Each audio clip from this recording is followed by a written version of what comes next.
why that is the case. But to answer your question, in 1988, I ran for Vermont's lone seat in the U.S. House of Representatives. I ran as an independent against the Democrat or Republican.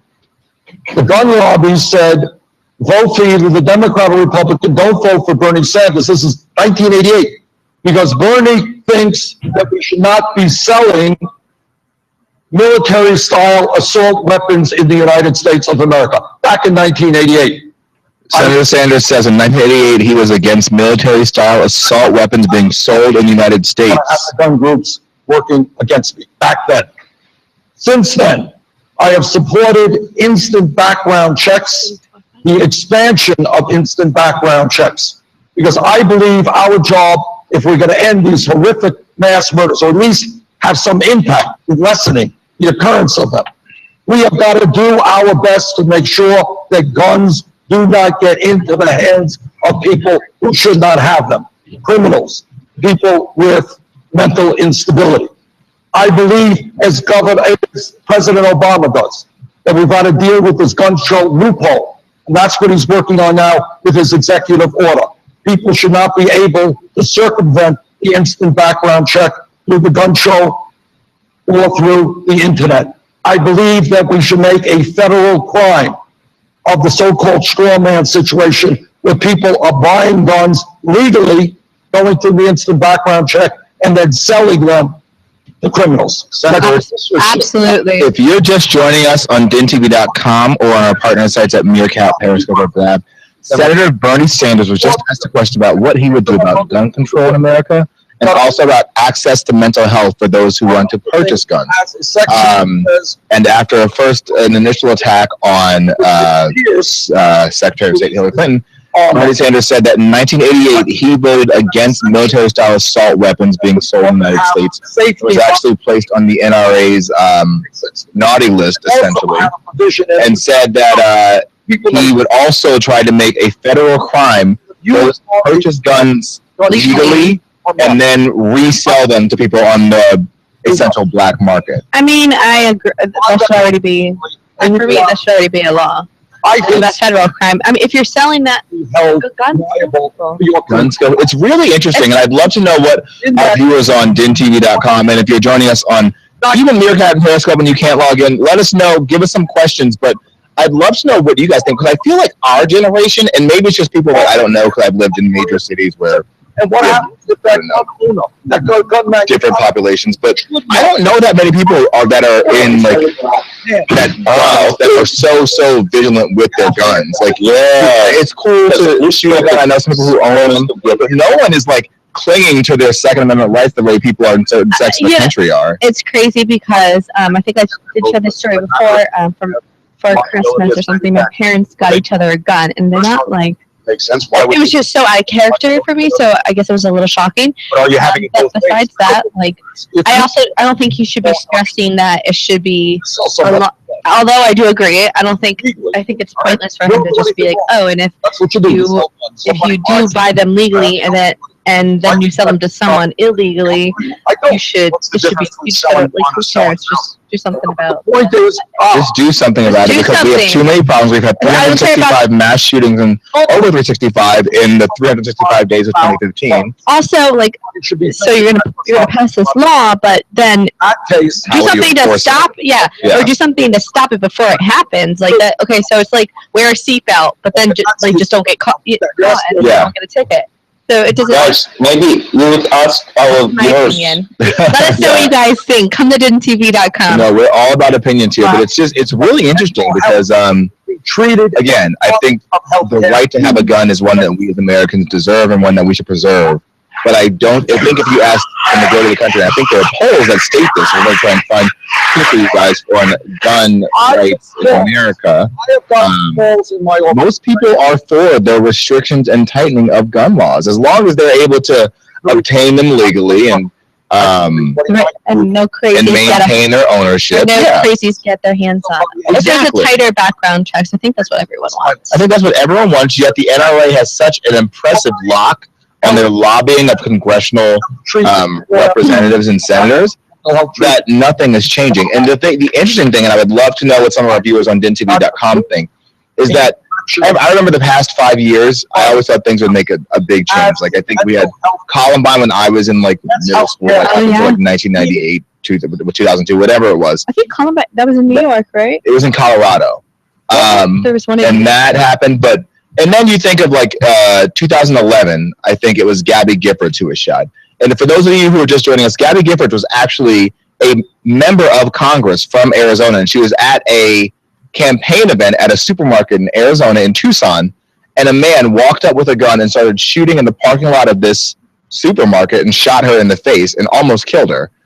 She lived, but she was obviously never the same and had to eventually resign from Congress. And it's like, I don't remember. For those of you who don't know how Congress works, there are two houses, especially people like Jessica and Periscope who are 12 and want to think. Let's make the Congress has two houses, Senate and House. Okay, the House Republicans. House Republicans, they are re-elected every 2 years. So essentially, the minute you enter Congress as a representative, you're on the road campaigning for your next election because it's just this constant cycle of going back on the road and meeting people. So most members of Congress, because there are 435 members of House of Representatives, are on the road like 80% of the time. And so to have one of their own, literally one of 435, be doing what they all do, which is campaign and meet people, be shot in the face at an event and nothing to happen is insane. So you're like, okay, that happened in 2011, but you know, they're going to change things eventually, and they don't. Yeah. And then literally the next year, I think a year and a half later, you have 26 first graders who were ripped apart by guns at Sandy Hook, and everyone's like, that is the saddest thing in the world. These kids are in first grade, and like, I think some reason, and no one did anything. Maybe let's ask our viewers. A little bit harder. As soon as children are involved, people take it a lot more seriously. But yeah, nothing really has changed at all. So, and didn't we have Obama? Guys, can you hear us? What was that? Can you hear us? Now I can hear you. Oh. Hey, now we can hear you. Sorry, I just went off, you guys. Sorry, guys. You know, it shouldn't be show of one actor, literally, like, okay, hypothetically. So don't forget, involve us. You just speaking too much between ourselves. Here's the viewers. Sorry. Yes. Okay. So what do our viewers think about that? You guys join us on DINtv.com, and we're going to go back to Senator Sanders. We're watching the CNN Iowa Democratic Town Hall. So if you'd like to join us and discuss, come to DINtv.com. And Blabbers, ask us some questions. We have a lot of answers for you. Why can't I hear this? We grew up, my dad came from Poland at the age of 17. Without a nickel in his pocket, couldn't speak English, and he never made a whole lot of money. And my brother and I, and mom and dad, grew up in a 3.5-room, rent-controlled apartment in Brooklyn, New York. And we got money. And if you ask me, you know, Chris, this would be so unimaginable. The fact that I'm a United States Senator would have been beyond really anything that they would have thought possible. The fact that I am running for President of the United States, you know, I do think about it, and you know, I think they're very proud.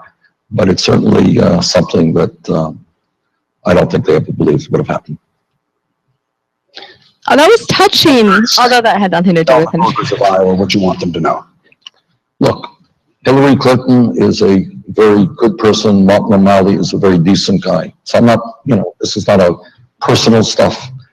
It just seems to me that the crises that we face as a country today, and we're even getting to climate change to a significant degree, inequality, poverty in America, an obscene and unfair campaign finance system.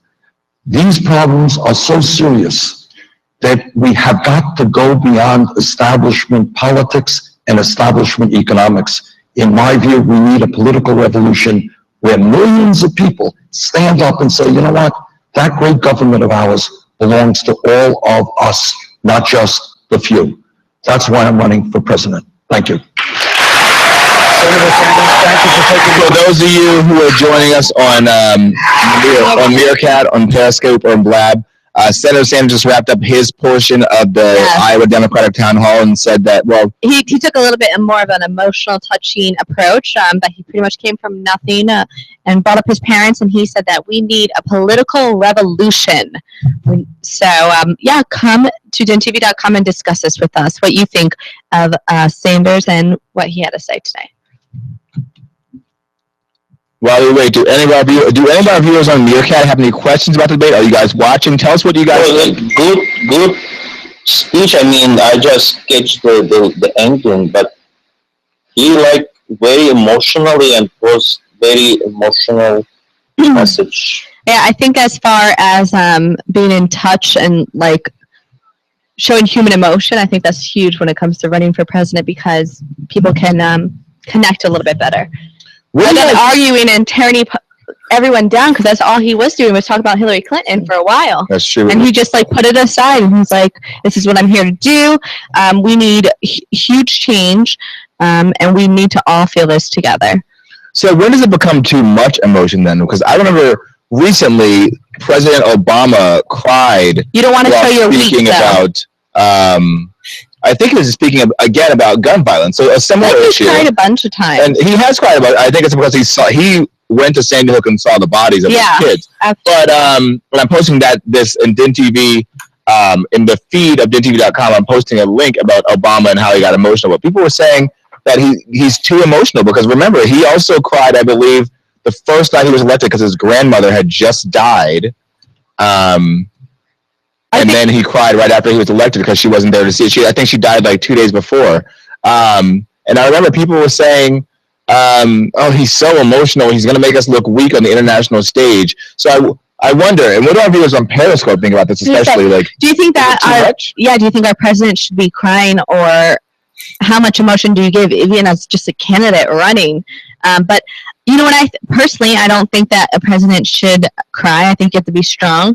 I mean, you're the person that controls everything. You control our military, everything that the United States has to stand for, and you should not be crying. I feel like it shows a weak and vulnerable side, but showing a little bit of emotion is okay. What do you guys think? Let us know. Come to DINtv.com. Kevin, what would you do if your president started crying? It's an emotion. We can't hear you, Kevin. It's an emotion. It's a way of expressing yourself. I feel like it shouldn't be something that is used against somebody. I mean, you can't help how you react emotionally to something. I just think that if it's clouding your judgment on certain things, what's the difference between him crying than Trump or any other candidate acting angry or saying angry things out loud? It's not. I think it's the same thing. It's literally the same thing. It's just a form of emotion that they're displaying. I don't think it depends on what he's crying for too. If he's crying because a kid's dying, I don't think anybody would be like, "Oh, you're weak because you're crying because of that." Now, if he's crying because they didn't bring him his correct meal during the presidential debate. Okay, so I do agree, but over the Sandy Hook thing, absolutely. I think he did. That's something that no one wants to see. That's the only thing. A tragedy. No, he cries at everything. Like what? What's the other thing? Let me pull it up. Also, but I don't think Donald Trump should get angry, and I think that's inappropriate. Also, so we think it's emotion. Too much emotion. Too much on the other side. We get when the president is even keeled.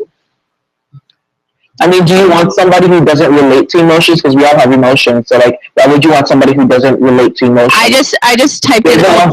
They're the ones who are dictating your laws and stuff. So you want somebody who's able to, relate to emotions that we as citizens have. So, I mean, if there's a killing in Sandy Hook, people are going to be sad. Just how when 9/11 happened, people were angry and mad, so they would do war. So it's just a way to gauge and see how to dictate the political environment. Well, I agree, and we're going to go back to the debate, but before we do, I want to give you guys some food for thought. We're talking about presidential candidates and politicians in general and whether they should run the gamut on the emotional scale or stay sort of static.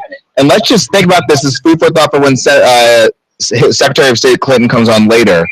Imagine if we had a female president who cried once or twice or got angry once or twice, and imagine the response there would be. Oh my God, it'd be an outcry. There'd be an outcry. But that's what we think. We want to hear what you guys think. But before we do that, we're going to check in with Governor O'Malley, who is just taking the stage at the Iowa Town Hall. Perfect. They have this birthright, they feel, to upset the apple cart. And with only 3 of us in this Democratic primary, there's only one of us who can still upset the apple cart. Come on, all right? The Des Moines Register, they gave the nomination, their endorsement to Secretary Clinton. They give their endorsement to her. In it, they talk about you.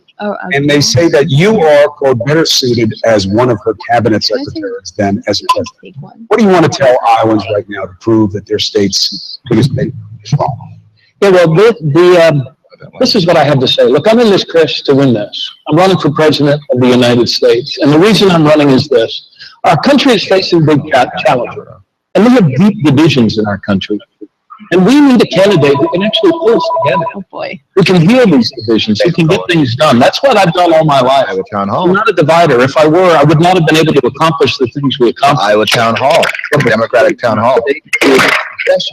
And that's what I believe the people of Iowa are looking for. How do you check our service online? Forward, who would build on the good things that President Obama has Well, done. tonight we're only focusing on the Democratic Town Hall in Iowa, but normally it's trending topics that are called from different internet Every sources. American family. That's what we need, and we need new leadership to do that. But they're all listed on DINtv.com. You mentioned President Obama. He was speaking this morning about the election. What topic would you like to discuss? Because is it related to the Democratic Town Hall? Of Secretary Clinton and Senator Sanders, and he You referred want to to get a letter to the president? kind of this bright, shiny new object, and that has a fascination for people.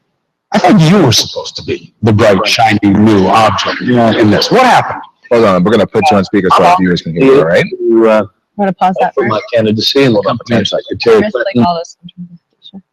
Hey guys, if you just joined us, we have a caller on DINtv Live, and we are going to put him on for you in about 10 seconds so we can have another dialogue. So hold on. Caller, how's it going? It's going all right, man. All right, what's your question then about the Democratic Town Hall or politics in general? She's originally. Okay, politics is doing okay. I'm a young man with big dreams. I reached out for a TV source to get the link to the president. They wasn't able to get no help. Emotional emails and messages. I'm trying to see how do I use my rights? 2 rights. So broadcasting and all that. So you want to invoke your First Amendment rights to reach the president, and what do you want to discuss with the president or with our politicians in general? My politicians, I want to know if he's able to make the choice. With his permission, God grace cannot become the next president. That's what I want to ask him. Say that one more time, friend. I want to ask him, with his permission and God's grace, I want to ask him if I can become the next president. If you want to ask me if you can become the next president, well, I think you need to form a political action committee. You need to get in line with the RNC, the Republican National Committee, or the Democratic National Committee. There's a whole process. You have to be vetted, and then you have to win the trust and votes of the American people. And you have to be 35. How old are you? What's your name, by the way? And where are you calling from? My name is Chief Bass from Houston, Texas. Okay, and then How old are you? I was going to come with age, but I'm 27 and I have the knowledge of it. Well, the Constitution requires that you have to be 35 to be president, so I don't know that you qualify for another 8 years, my friend. Sorry to tell you. That's the whole Constitution. We are the future. We are the future. We are the future, and I also believe the children are our future. We're going to put you on hold for 10 seconds and go back to the actual debate, and then we'll be right back with you. All right, friend? Okay. Great work handling that, Peter. Executive service, both as mayor and as a governor. I never stop searching for the things that work so we can do more of them to save and redeem lives, and the things that don't work so we can stop doing them. So we greatly increased drug treatment. We saved hundreds and hundreds of lives from overdose deaths. We started tracking discourtesy, excessive force. I drove down use of fatal police-involved shootings to 3 of the 4 lowest years in Baltimore history. And as governor, I restored voting rights to 50,000 people. I repealed as a crime, I decriminalized the possession of marijuana. I banned the box on people who are applying for state employment. And If you're watching us on Periscope or Meerkat or Blab, we are watching the Democratic town hall in Iowa, and Governor Martin O'Malley is talking about how he would ensure racial equality, and he is giving answers about how he helped the state of Maryland decrease their racial inequality with drug reform, police brutality, marijuana, and something. Yep. And then Okay, it's a lot of very right statements, but I confused by just very small detail, by this very cheap trick when he take off his business here, and his. Because he's just like you and me. he's hot. Just like us. Come on! It's already. I don't know. Wow. Well, I think a lot of being a politician and running for president, and we'll get back to you in the line in a minute, caller. A lot of running for president it's sort of like applying for a job, right? Mm-hmm. They all have the qualifications, but at a certain point, it's whether or not people like you. You gotta sell it. So exactly, you're selling yourself. So you want to be just selling yourself. You want to be cool but smart, and so yeah. You got Bernie Sanders who was sitting in the chair and he stood up and gave a lecture because he's a lecturer and knows what he's doing.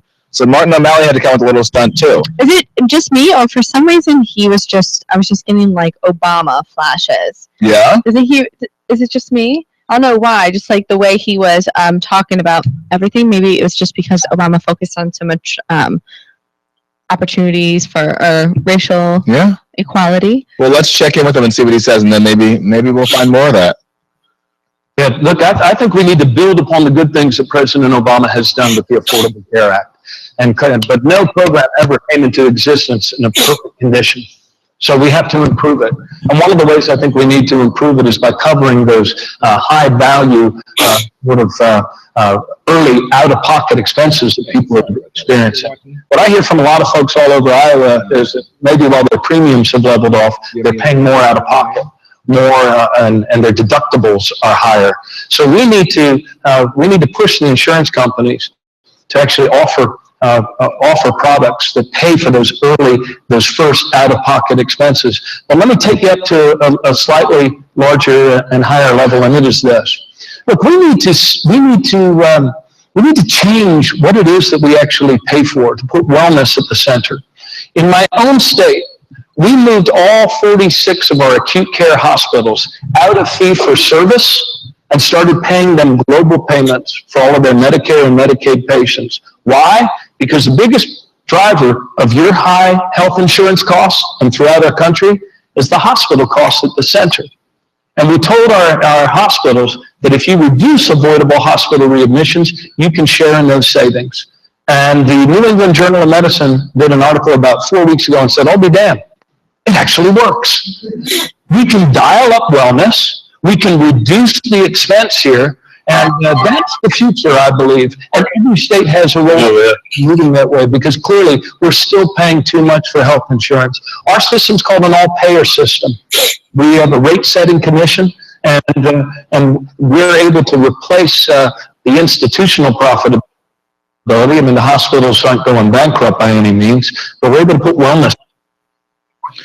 If you're just joining us on DINtv.com or watching on Meerkat, Periscope, or Blab, Governor Martin O'Malley is talking about healthcare reform, a subject that Senator Sanders touched on earlier, and the changes that he made while governor of Maryland that he would attempt to bring to America's president while he furthers the agenda of President Obama's Affordable Care Act. Before we continue, we're going to go back to our caller line who's one more question for us. So hold on for 10 seconds, guys.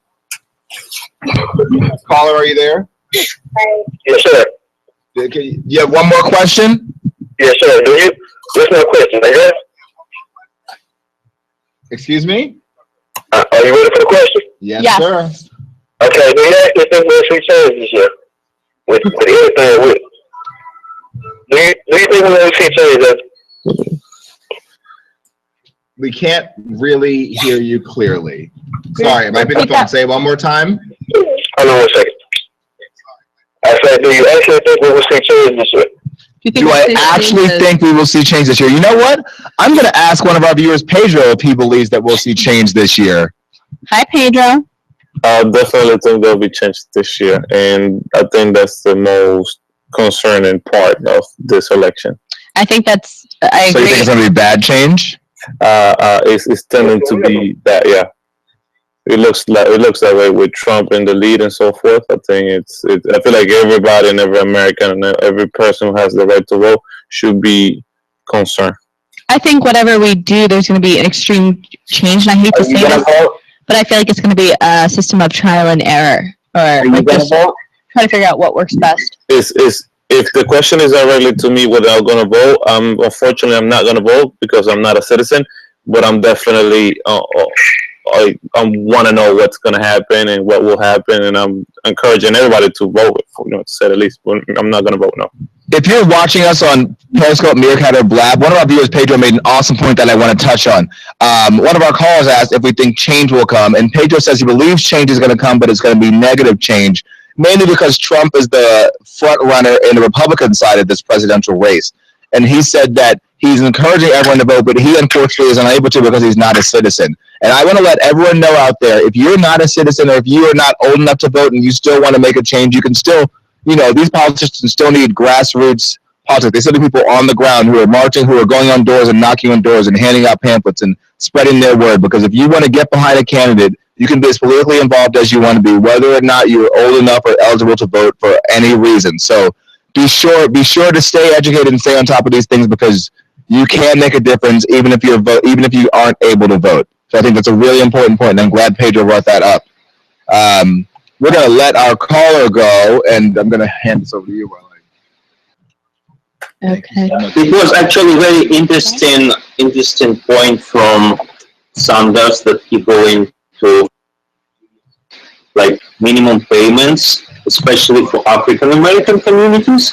How possible just to increase for one part and one for other, or I missed something? I don't know.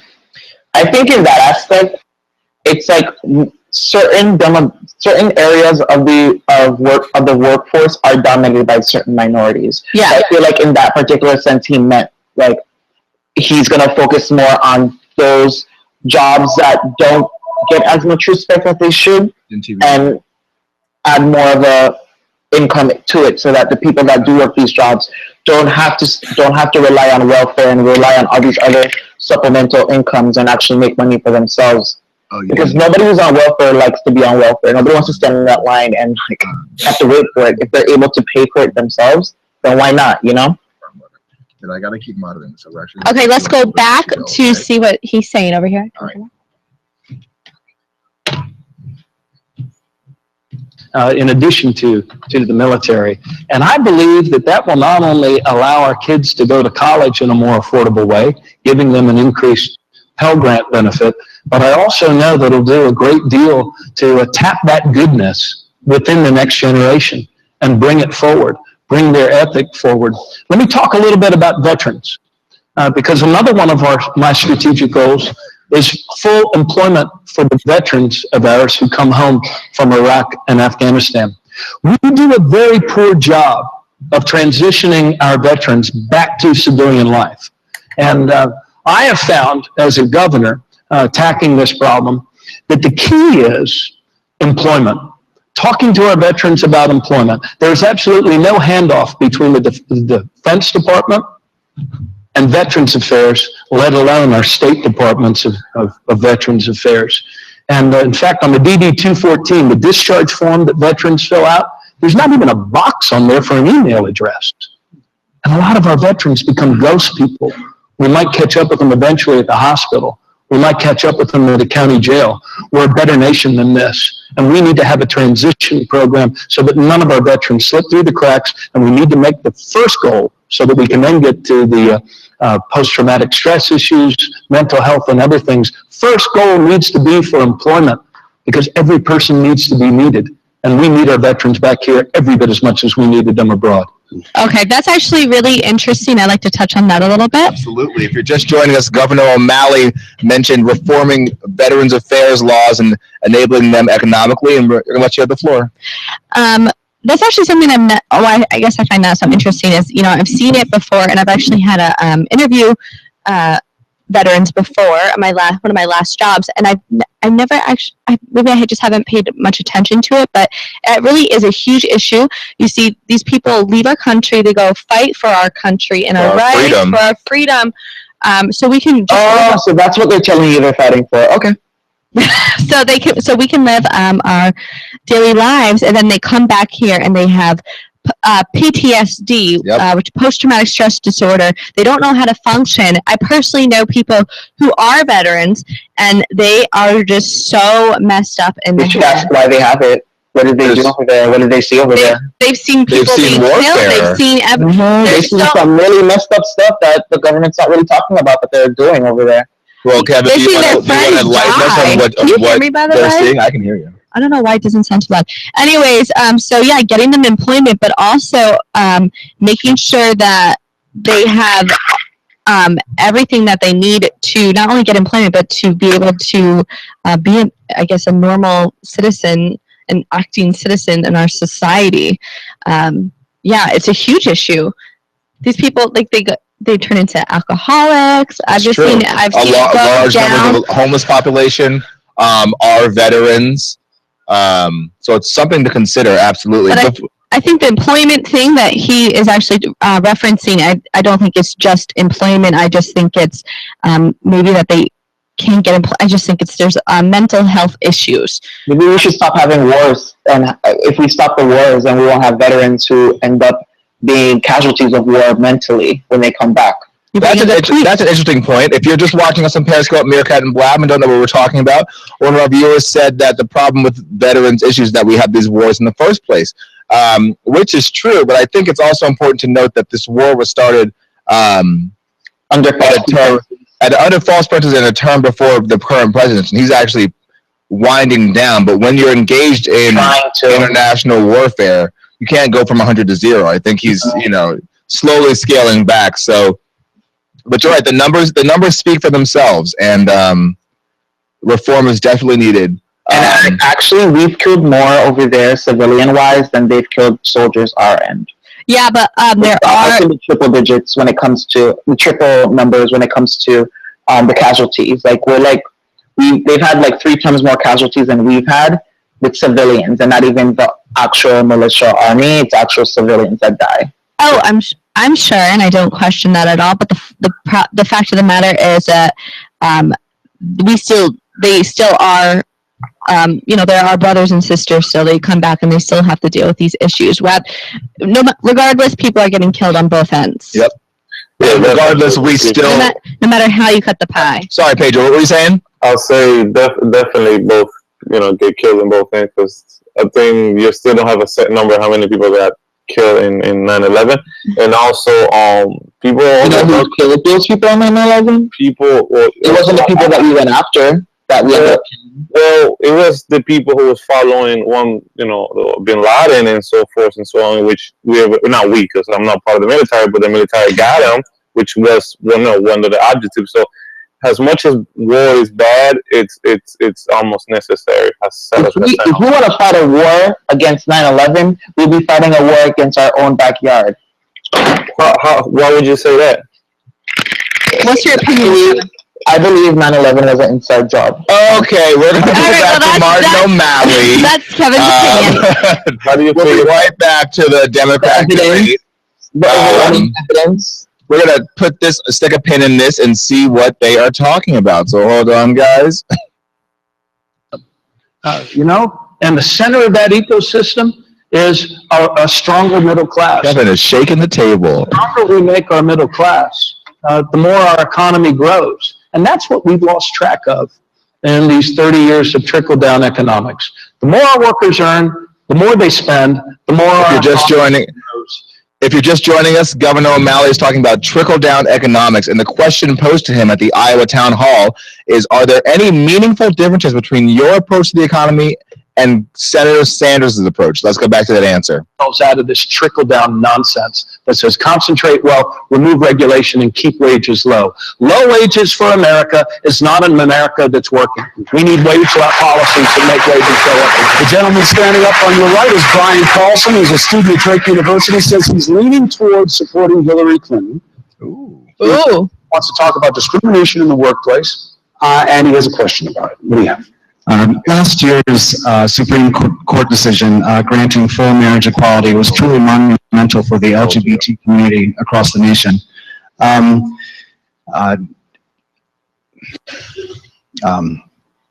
But we still face a hard battle ahead, especially in the areas of employment and housing.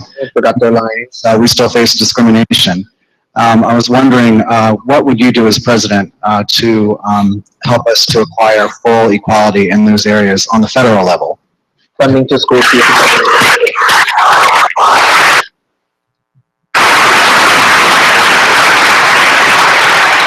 If you're joining us on DINtv.com, Governor O'Malley was asked a question by a gay Drake University student who referenced the full marriage equality given to homosexual couples last summer and wanted to know what else Governor O'Malley would do because homosexuals now still face increasing numbers of workplace discrimination. And actually, and this is really interesting, in most states, it is still illegal to fire a person for being gay. So let's check in with Governor O'Malley's answer, and then we will have a discussion that I'm sure will be very, very lively. Yes. Meerkatters, Periscopers, Blabbers, send us your questions too. And I see you, Faith 123 on Meerkat, and I will answer your questions. Bye. And it's interesting, you know, the common ground we found to get these things done is this. It's really about our kids. It's about all our kids. And Wow. Technical difficulties, but let's see. might not be able to pass marriage equality. It's good. And we made the argument all about the truth, that there is dignity in every child's home. And every child's home needs. It keeps screaming. The question, what Anyways. steps, if any, would you take on a federal level to protect LGBT Americans? Before we answer that, I just want to answer Faith's question. She had two. One, Faith just wanted to know that she thinks that a politician crying shows passion, that they care about the issue. So she doesn't think that it means that it necessarily makes you weak or stronger. Sorry for the delayed response on that, Faith. And then she also asked. Oh, it's like earlier? Yeah. Oh, okay. Yeah. And then she also asked how we think pentatonics is changing the music community. And we will say that we'll stick a pin in that and save for another time, Faith, but they're really cool and they do really good a cappella music. Let's get back to Governor O'Malley. Because that's what makes us stronger as a country. Thank you. Governor, you're talking about. Never mind. Let's just pause it and discuss it ourselves. Worry about that. Usually discuss it. So, Pedro, what do you think about LGBT. LGBT equality and workplace safety and things like that? Well, I don't know what can a president do for any federal measures for the LGBT equality.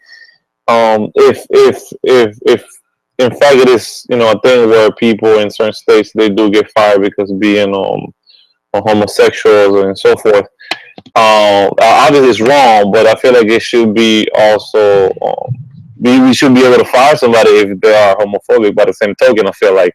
So I don't know what can a president do federal wise in that regard, but I think just pushing more for this whole, you know, same sex marriage and so forth and so on, and you know, just have those kind of rights be, you know, be equal to everybody. But in terms of the jobs, I'm not quite sure what a president could do. I agree. Personally, I think that no matter what, there's the people that tend to be, you know, business owners. They're still of the older generation. I think we're a little bit more open-minded. You know, there's so many, or how many states now allow same-sex marriage? All of them, it's federal. Oh, it is. Okay, so I didn't know that. Okay, so we I feel like we've come a long way. However, if there is I think that there's not much a president can do. I just think that if someone's homophobic, he could find a different excuse to fire them if he wanted to still. You know what I mean? May I put my 2 points? Yeah, what do you think, Kirill? Okay, I think that, okay, we live in a LGBT paradise here in Miami. So I think that this issue is very much overheated, overestimated, and because it just created intentionally in order to keep people busy with not important issues, to draw attention out from real real issues with the debt, with the economy, with all these things, because this issue just more entertainment.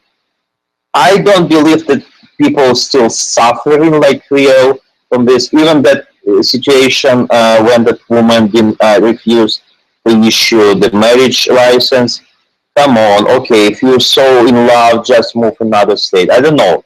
Okay. People shouldn't have to. Yeah, that's a tall order, and I think the difference is, and I sort of understand what you're saying, because Miami, DINtv.com, if you didn't know, we're based out of Miami. And as someone I'm from DC, I went to college in Boston, I used to live in New York, so I've sort of only lived in major cities where, you're right, it is sort of a gay paradise. But if you set foot outside of, believe me, if you go like 3 hours north in Florida, it's not a gay paradise. And if you go 3 hours north of New York City, it's not a gay paradise. Southern states in general. Southern states or middle America, it's not a gay paradise. And so it's easy to take advantage of that now, but it is not, it's really easy. Oh, you got the lesbian mad. You got the gay mafia mad. Oh my God. All right, we have a caller. We have a live caller on DINtv.com. The gay mafia is real. Even Madonna's in it. Yes, how you doing? Good. How are you? Thank you for calling DINtv. I'm doing okay. What's your name and from where are you calling? This is Keith Dawson again. I'm from Houston, Texas. Hey Keith, what's going on? What's going on? I want to speak on war, like waging war against our neighbors. Do y'all actually think that's right? Waging war with our neighbors, do we think it's right? Yeah, do you think it's right? I don't know if it's necessarily right or wrong, but I think it's necessary. What do you mean with our neighbors? Do you mean our neighbors, like neighboring countries, all that? Neighbors, brothers, war with each other. Do you mean internationally or wars within our own communities? Or both? Both. I'm never with it. And I can speak on, I want to touch on races. There's so much to touch on these subjects, because I know at 27 that things are not equal. This is why I'm at 27. I'm a debt to slave. I'm a slave to debt. Do you understand what I mean? You're a slave to debt. I'm a slave to debt. I mean, there's so much debt at 27 is unreal. Not only am I debt with school loans, but with child support. They got me. How can everybody come up out of this? That's a good question. We're going to pose it to our DINtv.com viewers and also viewers on Periscope, Meerkat, and Blab. Our caller, Keith from Houston, Texas, just asked what we thought about wars both internationally and nationally, because he's talking about war as in warfare, physical war, but also wars with our own communities and wars sort of that take the government against us, because he's talking about how at 27 he's drowning in debt. And as someone who has hundreds of thousands of dollars of educational debt, I can tell you that it also really sucks. So Senator Sanders becomes your next president, maybe he will change that for us, or if some enterprising hackers want to hack the Department of Education. I think for us, Can't you get loan forgiveness from Obama now or something? yeah, I was just gonna say, for some of us now, personally, I'm kind of in the struggle where, I think my mom kind of helped me with loans and paying for college, but a lot of people my age, they left college and they have so much debt. But now, what is it? You can go, you get, what is it? Not free to, it's, what did he do? What did you say? Loan forgiveness. Depending on the situation. But let me explain to you guys how loan forgiveness was, because it is terrible. It's not terrible. It is what it is. So if let's say you want to be a doctor and you spend, and for those of you who don't know, medical students who don't have the money typically come out with about $300,000 worth of loans. So if you want to be a doctor and you want to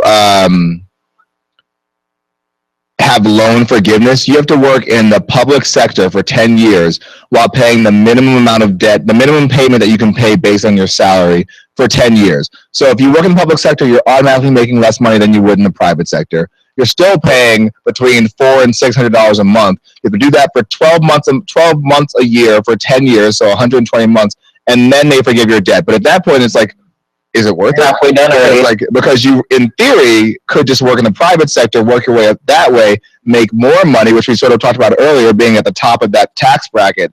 But then again, Can I make a statement? feel free. We have a statement from the original caller. What's your statement, Keith? You totally forgot. Okay, now I'm 27. I make roughly $1,200 a week, and I'm still in debt. So it ain't no way. The average lifespan is like 8 or 9 years. By the time I get 7, that's when I finally be out of debt. And how many hours is that? Yeah, Keith, how much do you work for the $1,200 a week? I work 84 hours a week. Wow. So let me ask you another question before I go. Do y'all want to make history? Do y'all want to be a part of this? Can y'all help me get my letter to the president? We don't have a direct line to the president, but what you can do, Keith, is you can actually log on to DINtv.com, tell your friends to log on to DINtv.com. If we get a big enough presence, then we can make a real dent. And then maybe not the sitting president, but maybe the next president will know about us and we can have a dialogue with him, sort of what they're doing now at town hall. We can have a DINtv.com town hall, but we need viewership and the numbers to reach the president, because right now we're essentially no different from you, my friend. But I would love to. Who's his favorite? Who's his favorite? Just Who are you curious. voting for? Who are you voting for? Keith, who are you voting for? Who's your candidate? To be honest with you, I won't even vote. If I want to be able to express to myself and make the move myself, I won't vote for anyone because I don't see it being the same. This is why he in a such trouble situation. Okay. This is where you're on debt, and that's the big mistake, man. Yeah, you at least have to vote. Like, Are you watching us don't on complain Periscope or? about the government. No, I'm actually about to get on right now. How long are y'all gonna be on here? We'll be on for another 30 seconds. You're about to get jumped. Yeah, but Keith, you gotta also recognize, and we're gonna say this, then we're gonna actually go back to the debate. But you not voting, don't take this the wrong way, is actually part of the problem, because you have more of a voice than you recognize, and voting is a privilege in this country, and you have to take advantage of it, because if you don't vote, things will never change. So I understand that you're in a predicament financially, but it will never change if you don't help take those steps. So I would just reconsider voting. It's January 25th. I think the election's like November 5th. So you literally have 10 months to educate yourself, 9.5 months to educate yourself and find the candidate whose view is most aligned with yours. And then, join our conversation at DINtv.com. You can learn a little bit as we discuss it. I mean, it's an open discussion. So. But thanks for calling, Keith. We're going to let you go. Have a good night, all right? You too. Bye. And now let's check back in with the debate, guys. Just kidding. It is on a commercial. So All right. That was interesting. Yeah. I remember Pedro and Kirill had felt very strongly about that most recent call. Do you guys want to enlighten us as to how you feel? All right. I feel like you can't complain about the government if you don't vote. So Yes. Be quiet, really. Yeah, absolutely. Voting won't do anything for you because they already chose the president. And but he also said, I found it interesting. He said he's trying to get his letter to the president. Bad timing, we're getting a new president now. Like he's over. Like he's not going to do anything. Even if it determined already. So just express your opinion, express your position, because such attitude, it's like a virus. What is? It's like a virus. If you not vote, your friends not vote, others not vote, everyone decides, okay, just don't care. And this is the wrong thing. So especially, and it's like you're letting other people make decisions for you and then complaining. So it's really important. If you're a viewer on Blab, on Periscope, or Meerkat, again, we can't stress this enough. It is so important that you guys vote if you can. If you can't vote, still educate yourselves, educate your friends, because if not, people are making decisions for you that have a direct impact on you and your life. Okay, so I have a question for people on Periscope and Meerkat. If you like, you can join us on DINtv.com and answer the question, or just answer it there, but we'd like you to come over here. But obviously it's very important to vote, right? But if you're not educated, do you think that people should still just vote going with one thing they heard, or what about the people that aren't that educated? You know what I mean? Because everyone's, I feel like our generation feels so much pressure to vote. Like, you have a voice, do it. But then they're like, I don't know everything. What if voting isn't going to cause change? We need to get up, walk up to Washington, D.C., and go into the Congress House from Miami, make it a march. Make it a march in Miami. If Moses did it and had 10,000 people behind him, Well, that's the old tale. Let's start the Red Sea that is the Washington, D.C. And we're putting shut up. I feel like, to those people who say that voting doesn't matter, I feel like what a shame for you to say that, because people in the history of the United States have fought hard, from black people to like women. They sacrificed their time, their effort, blood, sweat, and tears for you to say that voting doesn't work. I feel like every time anybody says that, like Martin Luther King and like Malcolm X, all these people are like turning on their grave. Oh yeah. First of all, I totally agree. But I'm glad you mentioned women, because we're actually going to check back in with the only female candidate on the Democratic side, and Secretary of State Hillary Clinton. So I want to know what Kevin has to say. You get undue criticism. And he says, and by the way, I have some regrets about my campaign and some of the things we did. Her posture is bothering me really bad. Oh, I thought she was good. It's like Miss Santa Claus. Appreciate saying that, because he said that he had that great line, which I love. I think he said something like, she had to do, he said, I was like Fred Astaire and she had to do everything I had to do, only she was Ginger Rogers doing it backwards in high heels. And I thought that was a really, a very sweet remark. But, I understand that you get into the arena and you are going to get pummeled and pushed and criticized. I wouldn't be doing it if I didn't think it was absolutely necessary to try to build on the progress that we've made under President Obama against great odds, and that we've got to do everything we possibly can not to let the Republicans rip away the progress and turn us backwards. That would be so. If you're watching us on Periscope, Meerkat, or Blab, Secretary of State Clinton is saying that we need to build on the progress that President Obama has made during his last 8 years in office, and that she doesn't want to see the progress being impeded by a Republican president. So let's check back in. Election. Praise and promise coming your way, but another nail biter, right, with a self-described socialist named Bernie. Right. How did that happen? Look, it's a great country, despite what one of the Republicans says. It's a great country, and we are all on the Democratic side having a spirited debate about the I'm so proud. You've seen my two Democratic opponents, and the three of us have run a campaign talking about the differences we have on issues. That's totally fair. That's what we want you to know. The other side is not talking issues, they're talking insults.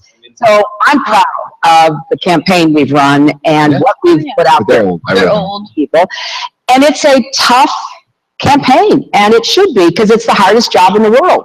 You have to pick a president and a commander-in-chief, and you want to really vet the people that are running. And that red dress is way too bright. Seriously. On Monday, the people in Iowa. I'm going to mute that just to address that one comment. If you're just joining us on DINtv, I know you do, because I'm such a feminist. I know you're going to say. Beyonce Flawless. If you're joining us on Periscope, Meerkat Lab, one of our DINtv.com viewers, Kevin, just commented on what Secretary of State Hillary Clinton is wearing. And I just want to point out that, my friends, would not happen if she were a man. But also, I do want to point out that I also did, I said something too. I was like, I think she looks so good. I thought she looked good. But what did you say, Kevin, when we first started, or when she first came on? You're muted, I think. Oh, no? I think, you're not necessarily right when you said that, nobody was, maybe Kevin said it because, he he said, no, but wait, no. In the speaker before, O'Malley, I didn't notice, but I didn't say nothing. He actually took out his coat and rolled up his sleeve. He looked good. But he wanted to be an everyman. Right, like like a hard worker, rolled up his sleeves. So that does play a part, like it or not. But I just want to throw that out there. We just didn't say nothing about that, but that's. I guess I did say he looked good too. We both we discussed it a little bit, but yeah, I guess it's for some reason people do pay a lot more attention to what the woman wears. I mean, even when Sarah Palin was running, when she was running, everyone was talking about how much money she actually spent on her clothes. And not her policy. So just something for our viewers on DINtv.com, Meerkat, Periscope, and Blab to think. Half of them don't even pay for their clothes. It's just companies that send them to them. If they get the president's wife to wear something of theirs, it's like a huge payday. It is a huge payday, but I think that her policies, Hillary Clinton has such an impressive resume that we shouldn't reduce her down to what she's wearing because, I mean. What, all the corporations that back her up and that she has like side deals with, that she's going to probably end up granting them favors, and we're probably going to be in another Bush era. Well, then we need you to vote and make it not happen. I need all my millennials to get together and let's storm Washington, D.C. and change up the government. Like, I'm tired of this whole Democrat-Republican structure. Like, you know what I think we should do? I think that we should have one president, but have we all vote on laws, but like specifics, I don't know how you would do that. Do you get what I'm saying? I think we all have a decision and not just one leader and we follow all their views and they make all the rules. I think that we should all have a say on what we are doing as a country. But Obama doesn't do that. Obama, who actually passes these laws is Congress. We need to start in Congress. We need to take all those people out, all those lawyers, all those businessmen, all those old money people, and get some teachers in there, some doctors in there, people who deal with social issues, that deal with the people. They know how the people work. So I actually 100% agree with Kevin, but I want to get back to Secretary of State Hillary Clinton. So we're going to stick a pin in this and go back to the town hall. Who's that? Oh. Don't get discouraged. It's hard. If it were easy, hey, there wouldn't be any contest. But it's not easy. There are very different visions, different values, different forces at work. And you have to have somebody who is a proven fighter, somebody who has taken them on and won and kept going and will do that as president. That's why I hope you'll reconsider. We have another voter for you to work with. She says she's also leaning toward Bernie, but she's giving you a chance with a question. Great. Secretary Clinton, earlier this month, Vice President Joe Biden said you are a newcomer to the issue of income inequality, while praising Senator Sanders for his authentic voice on the issue. How do we know that you will keep this issue a top priority? Well, I have the greatest respect for the Vice President, but... Secretary of State being asked a question about her Vice President Biden's statement that she's nuke to income inequality. Racial inequality, sexist inequality, homophobic inequality, the kinds of things that go after people to put them down and push them back. So since I was a young lawyer, my first job in the Children's Defense Fund, I took on the problem of juveniles in adult jails.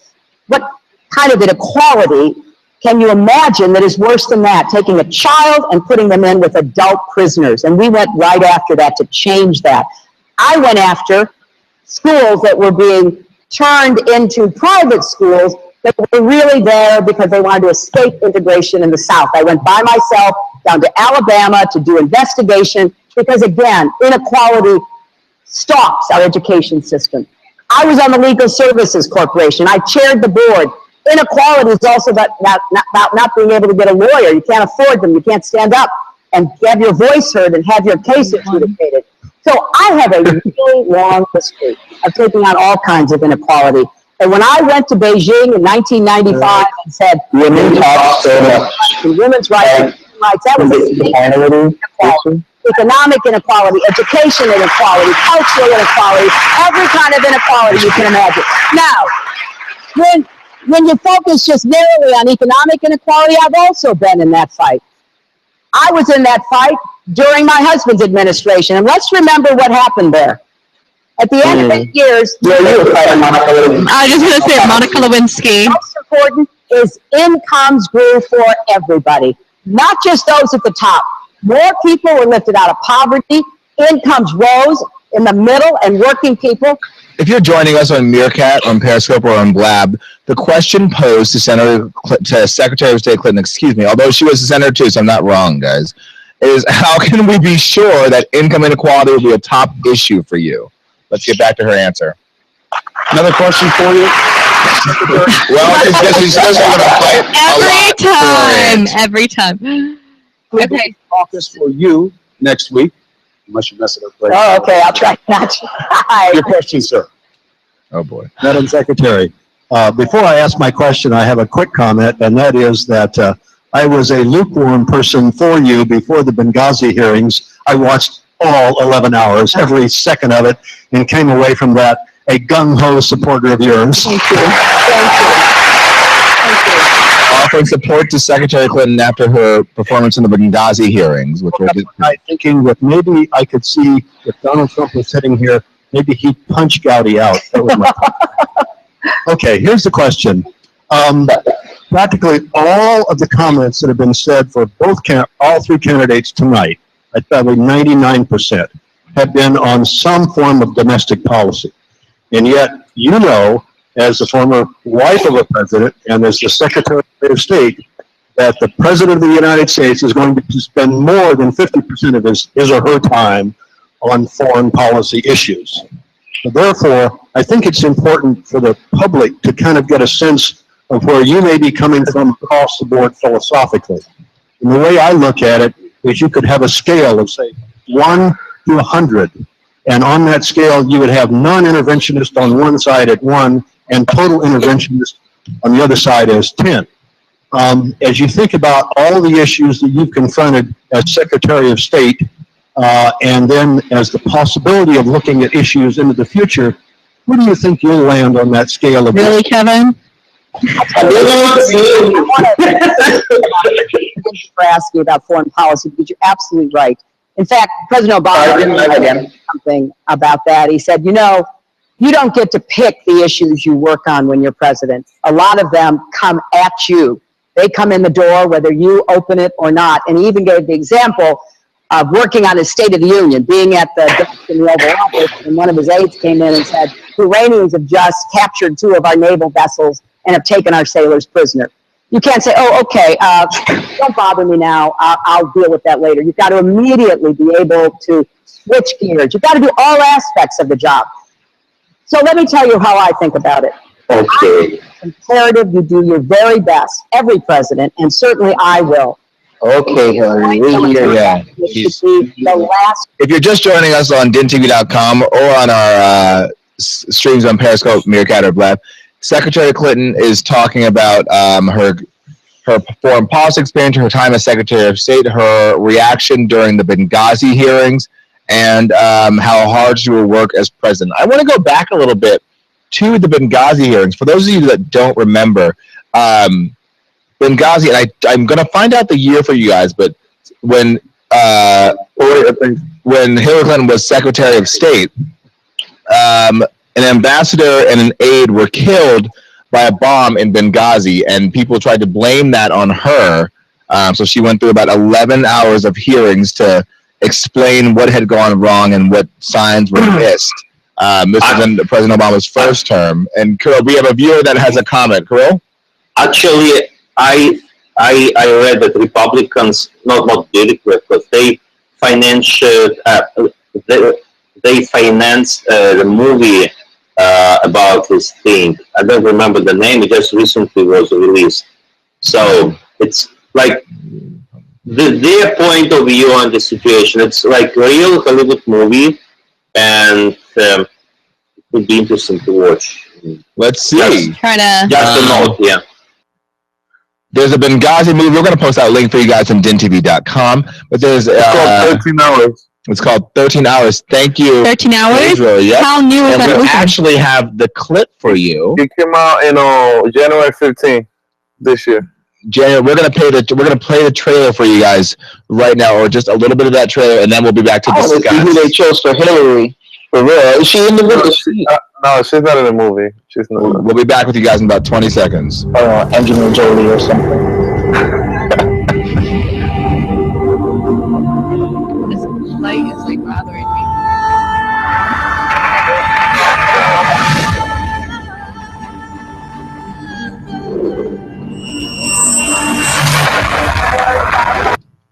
Oh shit. Do you know some countries consider these movies propaganda, American propaganda? Just how like the Nazis had like propaganda back in the day when they used to send out flyers about the America and like Jews and stuff.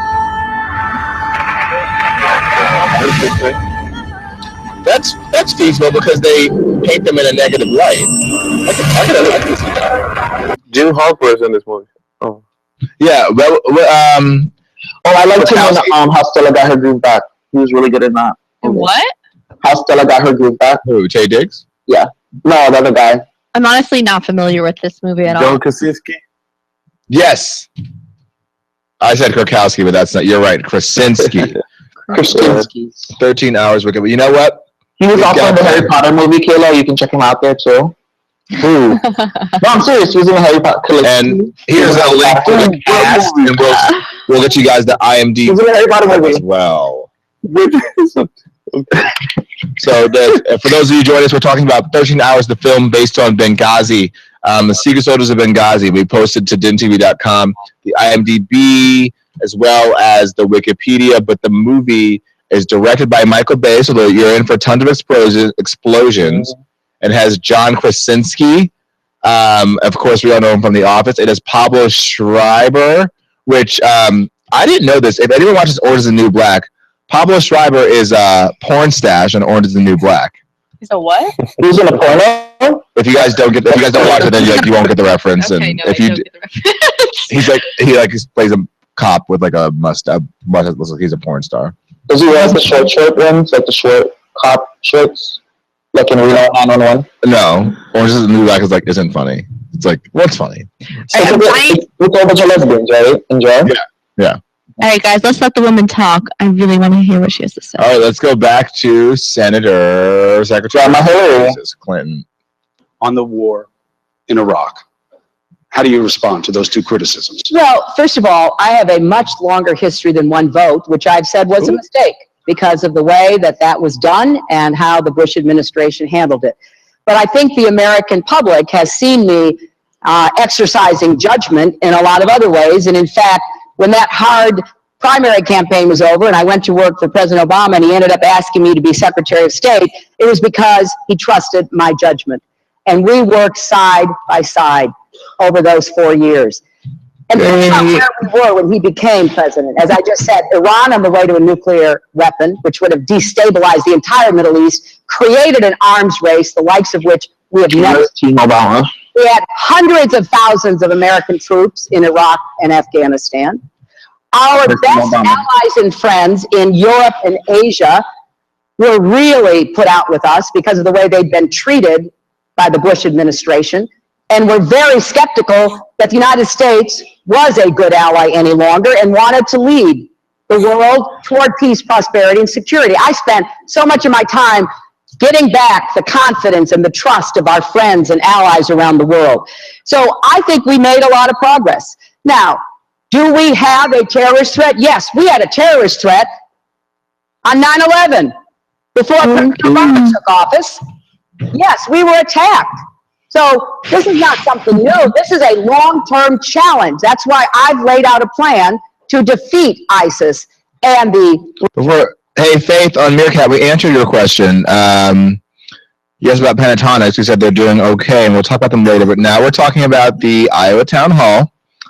Democrats, it's Secretary of State Hillary Clinton, Governor Martin O'Malley, and Senator Bernie Sanders. But we will check in with you soon, boo. Back to Mrs. Clinton. To help. So we have to be leading, and that means we've got to be smart about how we try to assert our power so that it is constructive, makes a difference, and does lead to greater peace and prosperity. But I am very proud of my record as Secretary of State and what we accomplished, not only on specific trouble spots, but advancing women's rights, advancing gay rights, advancing religious freedom, internet freedom, and so many of the other values that we hold dear. If you were just joining, we're watching Secretary of State Hillary Clinton answer questions about why her experience is the best, and she's talking about the relationships, the foreign relationships that she had to rebuild after 8 years of the Bush administration, and restoring her faith in restoring other countries' faith in the American process and American politics. And teaming with Obama. And teaming with President Obama. We make sure that United States today is that we protect the constitutional rights of all groups of people without. These people know how to milk some publicity, man. I know. Now we're asking about protection of constitutional rights of all Americans, and this is being asked by a woman in a hijab, so we can assume that she's a Muslim. I love how her and Hillary are matching. The Muslim version of Hillary. For your service in the military. It's my pleasure. Oh, wow.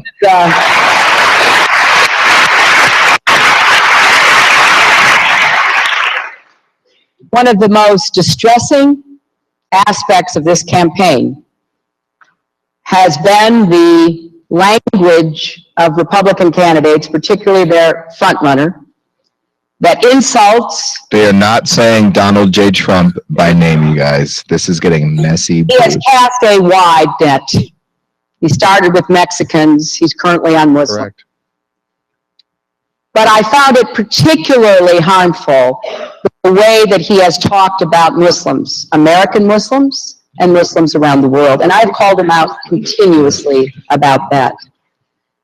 It's not only shameful and contrary to our values to say that people of a certain religion should never come to this country, or to claim that there are no real Welcome, Dennis and Blab. Come join us at DINtv.com. We're watching the Iowa Democratic. And to have the kind of dismissive and insulting approach. It's not only shameful and offensive, which it is. I think it's dangerous, and it's dangerous in several ways. It's dangerous because American Muslims deserve better, and now their children and they are the target of Islamophobia, of threats. I've met a number of parents who have said their children are afraid to go to school because they are worried about how they will be treated. And we cannot tolerate this. And we must stand up and say, every person in this country Is deserves. Muslim the new black? Is that what they're trying to say? And we must stand up against the If bullies. you're just joining us, we're watching the Democratic Forum, and the question posed to Hillary Clinton was, with Islamophobia here in the United States, is America really a place I want to raise my children? All right, we can go on and on about this, but my question is, first of all, how did they pick the people that are asking these questions? Because, like Kevin did bring up, I feel like this was very staged. Yes, it's actually engineered in order to give Clinton just the last word, that just someone posted on feed. So exactly the same. The whole thing is engineered because the Clinton. I couldn't hear you, Carell. You cannot hear? Are you saying it's engineered in support of Hillary Clinton? The whole thing is engineered, just staged. Oh, it is. In order to give the Clinton the last word before the Yellow Caucus. So it's absolutely. Hello. Hello. Guys, we have a new user. Yeah. Hey, Devon, how are you? Good to see you, buddy. Oh, Devon, hello. Have you been watching the Democratic town hall in Iowa? Yep. What do you think? We have a young viewer in Canada, and she's 12, and you're 13. So what do you think of someone who'll be voting in the future? I don't know. You don't know? Nope. You don't have, okay, well, I'm going to answer questions. You have to give me more than a yes or no. Did you like Hillary Clinton's question about Muslim Americans and their rights? No. You didn't, do you think that Muslim Americans should have similar protections as all other Americans? Yes. And what do you think about Governor O'Malley talking about how he has impacted the equality for African Americans in Maryland? I thought that was cool. Devon, what's running through your mind right now while you're watching Hillary Clinton speak right now? Actually, she's talking about Muslims. Give him better answers than that, Devon, because he's putting a lot of effort in this question. I was just thinking that. So what's on your mind? Looks like her. You need you? Yeah. I don't like her. Why don't you like her? I just don't. She gives you substitute teacher feel? What kind of vibe does she give you? Why don't you like her? You're a smart kid. You need to use descriptive wording. Come on. I don't know. What about the Muslims. I want to say something about Muslims. Go for it, Pedro. Sorry. Did you are a fellow Muslim? Put him on screen. Okay. Are you Muslim? Listen. Yeah, yeah. No, I'm not. No, I'm not. But I don't know if you guys heard or like seen in the news. Obviously not American news, but it's mainly European news. In countries like Germany and I think it's Poland, there have been this big wave of Muslims immigrating to those countries. But the big thing that really caught my eye with it is that a group of Muslims men, which that's from what I read from the news. I don't know 100% all the truth. They have been harassing women and like raping them and like just like treating them bad, like going like go bring her or whatever. And it's getting to the point that like I saw that video. There's a video that leaked about that. I saw that. Yeah. And there's actually like the German government is putting up ads. It's just a lady with like she had shorts and she had obviously beautiful legs, and she just standing there and then it says like, because she wears shorts, it's not an invitation for you to like harass her or like rape her or anything. Yes. So that's something that that's very concerning. At least for me. Obviously, I'm not a woman, but I wouldn't get raped too. Hello. No, for sure, but I wouldn't want women to feel threatened. I like to see booty shorts in South Beach, so I don't want that to ever change.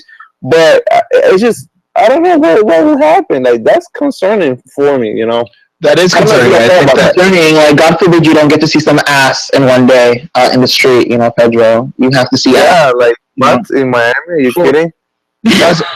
Oh my God. That's really interesting because you think of countries like Italy where, all you hear is ciao bella and girls get hit on walking down the street and it's sort of part of the culture. But if you take it to another country, if Italian men acted the way they did in another country, it could be considered a little bit of harassment. But it's, again, culture there and we accept it. And everyone knows when you go to Italy that you're going to be hit on, that the men are going to catcall you. Sort of the same in New York City. But I think there's also like the city of something. sex or something. It's hard in Miami, like when you're walking down the street, like you don't want people coming up to you and like sexually harassing. Like for me, it's like when I walk down the street, you get harassed all the time. Yes, it's slightly overwhelming. Only for the simple fact that I just want to walk, get my groceries without somebody pinching my ass, slapping it. We're going to turn into the last few minutes of the debate, you guys. Look at girls' food. Maybe we can get something done together. If not, maybe I can find that slice of common ground to find somebody who will work with me on achieving a goal that we want. Maybe that's the way the process should work. Constantly looking for ways to make a difference and putting together the coalitions within the Congress to pass laws. So what is it inside you that can separate the human feeling of doing the Benghazi hearings? I mean, going back to this group of people and saying, okay, you know what? Let's put that in the past. It sounds a little hard to do. Well, I don't know. I came out pretty well, so I think it'd be very, very gracious of me to go back and talk to them. All right, let's get to another question. Zach Piper grew up in West Des Moines, and he says he's undecided. Okay. What's your question for the secretary? Hi. Secretary Clinton, kind of on the same issue as the bear hugs. I think one thing they might have a hard time bear hugging with the other side, and certainly a concern that a lot of Democratic voters have at this point as far as going into the general election and looking forward to working with Congress, is the Benghazi issue. So how are you planning on dealing with that going forward, not only in the general election, but also if you became president working with Congress? Well, look, this is only still an issue because the Republicans want to keep it an issue. You know it, I know it, and I think it's very easy to answer, and as the gentleman who the question is, how will the Benghazi hearings affect the general election? And Secretary of State Clinton said that it's only an issue because the Republicans are keeping it in the forefront of the media. So a really interesting answer to a question about But that's like asking I her feel about like the applies about, emails. well, I feel like that answer can apply to a lot of things that are going on. And what did they conclude? That there were problems that night, but they were ones that we should look at, not from the perspective of placing blame or pointing fingers, but how do we make sure that never happens again? That is what I said immediately after it happened. That's why I put together an independent board to tell me as Secretary of State what I needed to know and what we could do to fix it. And I accepted all 29 of their recommendations. And we were on the way to implementing them when I left, and that has continued. So I am well aware that for partisan political purposes, this continues. But let me tell you why this makes me, it makes me sad. It makes me sad because we've had terrorist attacks many times before in our country, haven't we? And we've had American, both civilians and military personnel, the subject of attacks. Place for car. In our Marine barracks, our embassy were attacked in Beirut. More than 250 Americans were killed. The Democrats didn't make that a partisan issue. We were horrified. We were heartsick that Americans doing the work they were sent to do, civilians and military, were murdered by terrorists. So the Democratic Congress worked with the Republican president to say, what can we do? How do we fix this? Fast forward, my husband was president. Al-Qaeda attacked 2 of our embassies in Tanzania and Kenya. Car bombs, blew them up, killed 12 Americans and hundreds of Kenyans and Tanzanians. Madeleine Albright was secretary. She said, we got to get to the bottom of this. She did the same as I did, commission an independent report. When the report came out, she made it public. I made the report I commissioned public. That's the only 2 times those reports have ever been made public. So, again, it was terrible. What can we do? How do we fix it? It wasn't the subject of this kind of partisan, media-driven. I wish it was my mom. I wish it was my mom too. One of our I'd be like so Brian Barajas on Meerkat said, impeach the murderer-in-chief Obama, dump Trump. So, Brian, I just don't know who you're a fan of. You don't like Obama and you don't like Trump. Who is gonna get your vote? Let us Fill know. us in, brah. What do you do if you're not? DINtv.com. I'm actually really intrigued by your answer. I want to know, like, who Peter and Kayla have in mind. If you guys could choose the next president, who do you guys would like to be the next president? I'm a journalist and I'm impartial. I actually, I was just going to say I'm indecisive because I feel like there's a little bit, bias. I'm just back and forth. Okay. I like a little bit of, I like so many different little things and views from different candidates. So I feel like it'd be hard to choose. I think that, like I always discussed Donald Trump, and there's something that is admirable about him. Not sure what it is that draws my attention, but I feel like I'm partially Republican, but I have so many Democratic views as well. So that's why I'm kind of all over the board. But just being educated is the only thing that I can do to figure it out right now. I'm just a big fan of serious candidates and not candidates who speak just to hear themselves talk. And I'm going to leave that there. We're about to sign off on DINtv.com coverage of this election. And we're not going to declare a winner because this was a town hall. It wasn't a debate, so it's not really fair. So.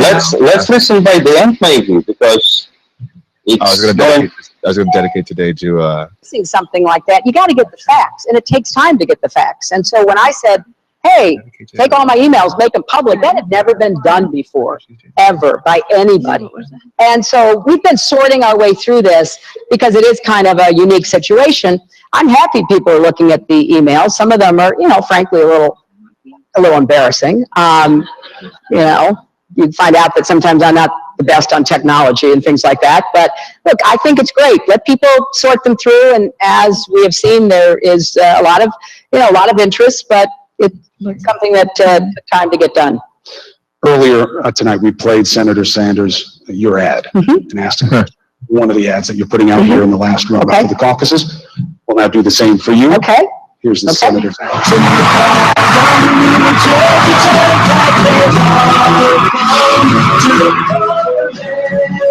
Brian Barras on Meerkat said that Martin O'Malley is likely.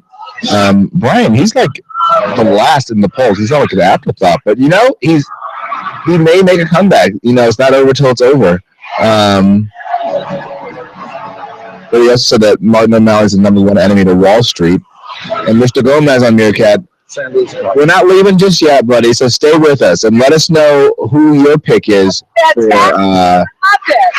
Democratic candidate and Republican candidate. We'd love to hear it. Let us know. DINtv.com. You campaign in poetry, you govern in prose. And we need a lot more poetry in this campaign and in our country. So I applaud that. I love the feeling. I love the energy. I obviously respect Senator Sanders greatly and appreciate what he has done in this campaign. But I believe that I'm the better person to be the Democratic nominee and to be the president and commander-in-chief of the country because... Got another question for you. Brett Rosengren, he's from Logan, Iowa. He's going to school, works as a supervisor for a janitorial company. Says he's undecided, has a question. Great. Secretary Clinton, sorry. I can see why they gave you this question. I just wanted to know which of our previous presidents has inspired you most and why. You can only pick one. One you can pick. Sorry, let me jump your question. You know what? One president. Right. One. Okay. Just one. Okay. What she knew president anyway? Sorry, President Obama. Sorry, Bill. Abraham Lincoln. Oh. You know, We're big fans of Abraham Lincoln over here for the whole Emancipation Proclamation, so good choice, Secretary of State Clinton. challenges, they pale in comparison to anything. More Guys, nobody hear what she's saying. Civil War than, you know, the wars of the 20th century put together. So here is a man who was a real politician. I mean, he was a great statesman, but he also understood politics. And he had to work to put together, you know, the support he needed to be able to hold the country together during the war. And while he was prosecuting that war to keep the Union together, he was building America, which I find just an astonishing part of his legacy. The transcontinental rail system, land-grant colleges. He was thinking about the future while in the middle of trying to decide which general he can trust to try to finish the war. That's what I mean when you got to do a lot of things at once. And what could be more overwhelming than trying to wage and win a civil war? This conversation, girl, can you get to the point, really? What is taking you so long? Yeah. Coming up with the angels of our nature. You know, he was willing to... Oh my God, you're right. It is freaking on. I don't know what our country might have been like had he not been murdered. But I bet that it might have been a little less rancorous, a little more forgiving and tolerant, that might possibly have brought people back together more quickly. But instead, you know, we had Reconstruction, we had the reinstigation of segregation and Jim Crow, in the South feeling totally discouraged and defiant. So I really believe he could have very, you know, put us on a different path. And as I say, our challenges are nothing like what he faced. And I'm Don Lemon. Thank you so much for joining. All right, so that was a waste of the last. They just ended 5 that. minutes. But before we go, I just want to let people know that Brian Barajas 2015 on Meerkat made a really good point that I just want to, one of the things I want to close with. He said, polls don't matter, ideas are, well, it's not who sounds popular, but who sounds electable. O'Malley isn't perfect, but he shows good judgment. So that's a thought to leave you guys with if you were unsure about O'Malley. Secretary of State Clinton, I think, started out strong and sort of ended out giving us same old rhetoric. I feel like O'Malley actually kind of, he did stand out a little bit today among them, especially since he's kind of the underdog. It's kind of a joke that he's even there. That's true. But yeah, today he did a really good job. I think with Hillary and Trump, I mean with Sanders just sounds the realest, honestly. Like like anytime he speaks, I don't get like a fake aura from him. Like from Hillary. Like Hillary just seems so like contrived, and so does O'Malley and like Trump, all those people, but not even Trump. If it comes to like emotions and like how they speak and you listen, it's Bernie and Trump, because those both don't sound fake when they talk to people. The difference is Sanders can speak emotionally without being disrespectful and or tyrannical, Like I said, and Trump is going to punch someone in the face. For me, or get it's us going to nuked. be so hard because, like I said, there's so many different things and personalities that I mean, everyone is just so different. But I think it's so funny how Americans are so scared of being nuked. Wow, we've like nuked so many other places. It's like, wow. We know we have it coming. Well, yeah. This was We need some karma, DINTV's, maybe. this was DINTV's take on the Democratic town hall in Iowa. And while we didn't have a winner today, I know who I want to make today's winner. Me. Well, it's Kayla, but also like, Kevin. You guys Black China won today. If you don't know why, research.